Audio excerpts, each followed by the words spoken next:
So before we plunge into the depth of the subject, we need to examine this commandment by itself. We were commanded to love your neighbor as yourself. The phrase "as yourself" tells us that you should love your neighbor to the same degree that you love yourself, not less on any account. This means that I am beholden to always be vigilant and fulfill the needs of each and every person in the entire Jewish people, not less than I am always vigilant to fulfill my own needs. This is utterly impossible since only few could, throughout their workday, fulfill even their own needs. How can you task someone with working and fulfilling the wishes of an entire nation?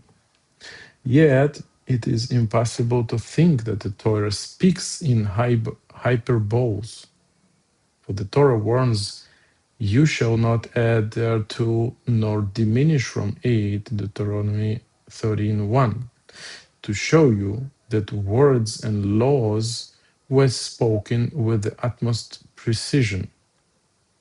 So he asks additional question that is also very striking. It actually says, like, if you say that I am supposed to love every neighbor as myself, that sounds like I need to love everybody from Jewish community as a nation that actually is defined by Judaism. We say that Jewish people are not actually really a nation like all other people that just were living in some places and had like some joint culture and language and etc.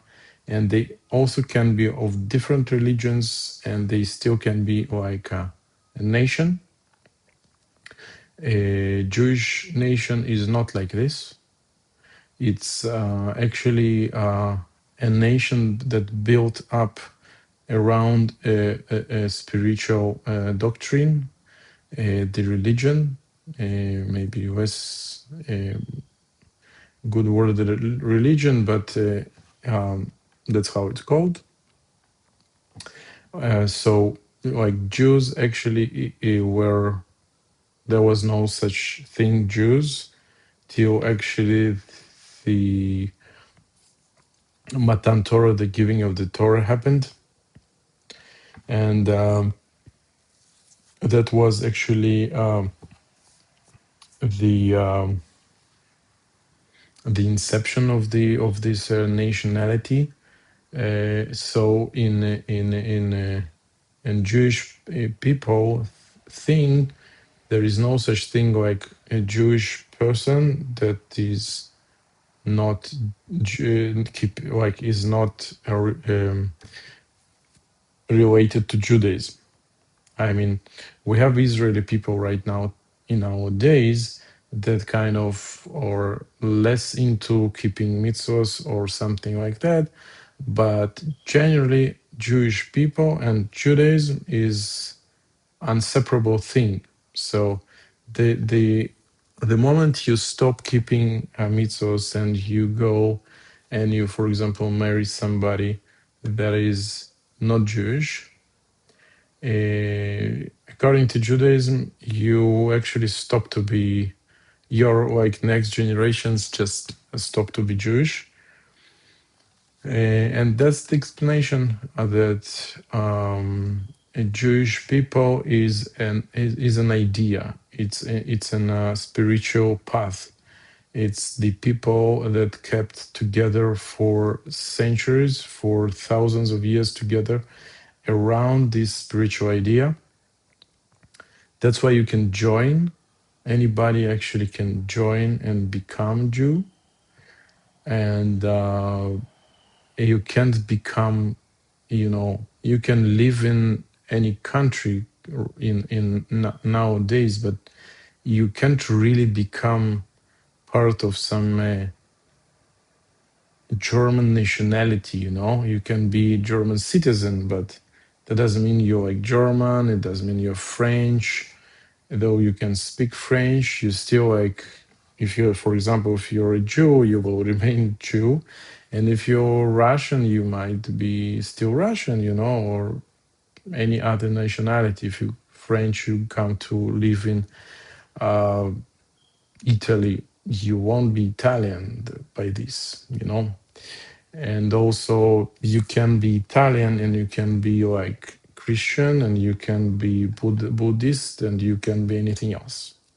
So, in Judaism, it's different. It's really different, and this is something special that we need to know.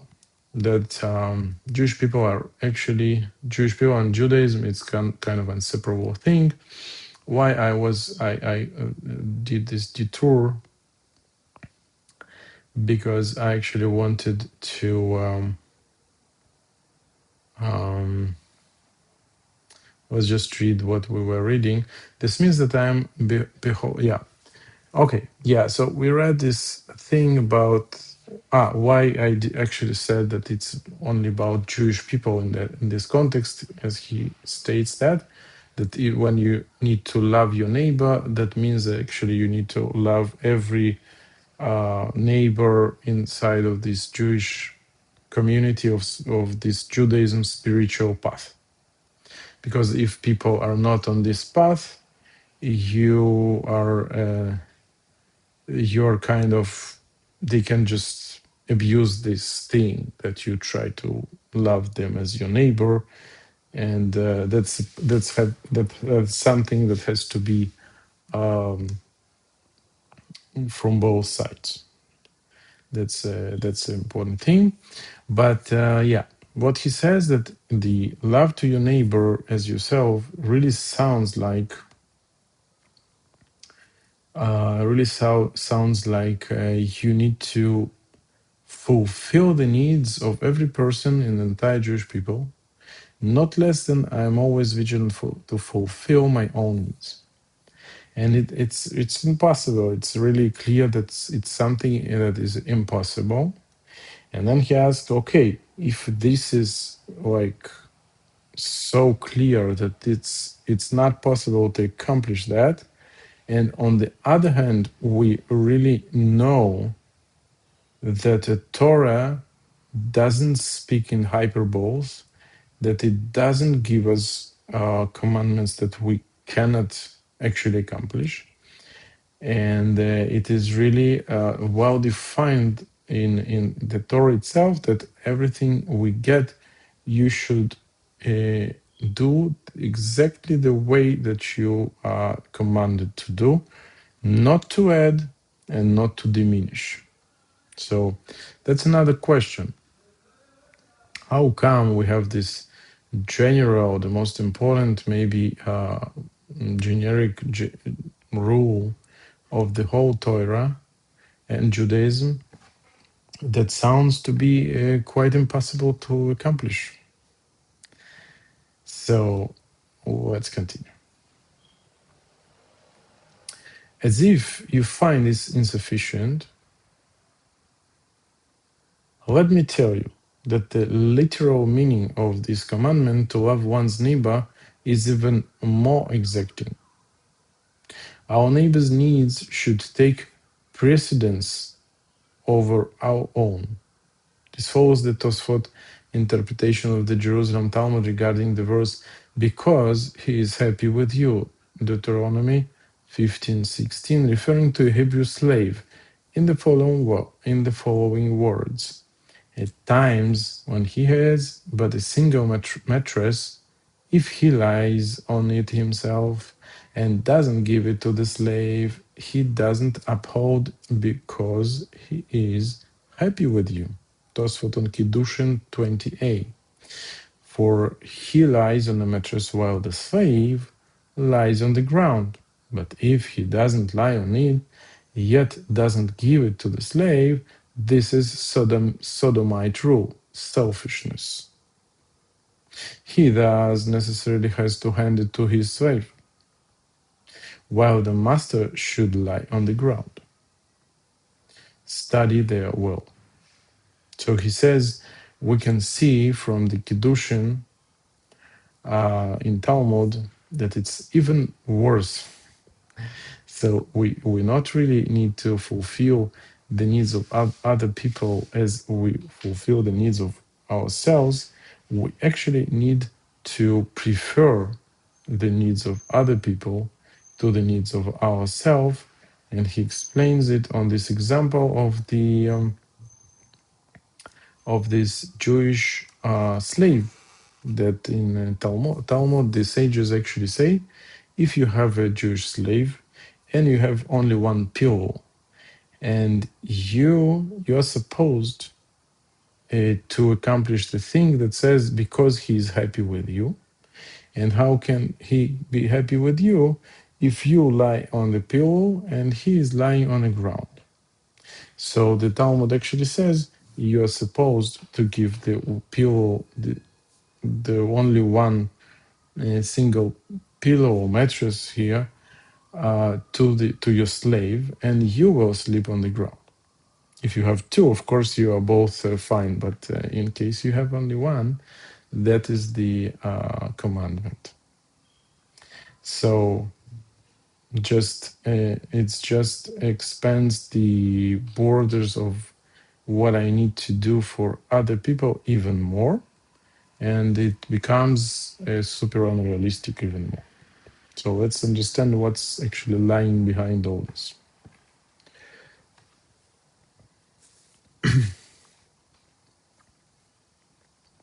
We learn from this that we must apply the same reasoning to our verse teaching love for one another. Here too, the verse compared fulfilling a neighbor's needs to fulfilling one's own needs, as in the case of because he is happy with you, that discusses the Hebrew slave. Thus, even here, if a person has a single chair and another has no chair at all, the halachic law is that if he sits on it and doesn't give it to the other person, he transgresses the positive commandment to love your neighbor as yourself by not fulfilling his neighbor's needs as he would his own. And neither sitting on it nor giving it to another to sit on is selfishness. One is beholden to give it to another to sit on, while he himself will either sit on the ground or remain standing. By law, of course, this applies to all possessions that he has, but the other does not. Now, go and learn whether it is possible to fulfill this commandment. So he adds even more about this thing of halacha that if you have a chair and your friend or neighbor doesn't have, you're supposed to give him a chair and sit on the ground, and etc. etc.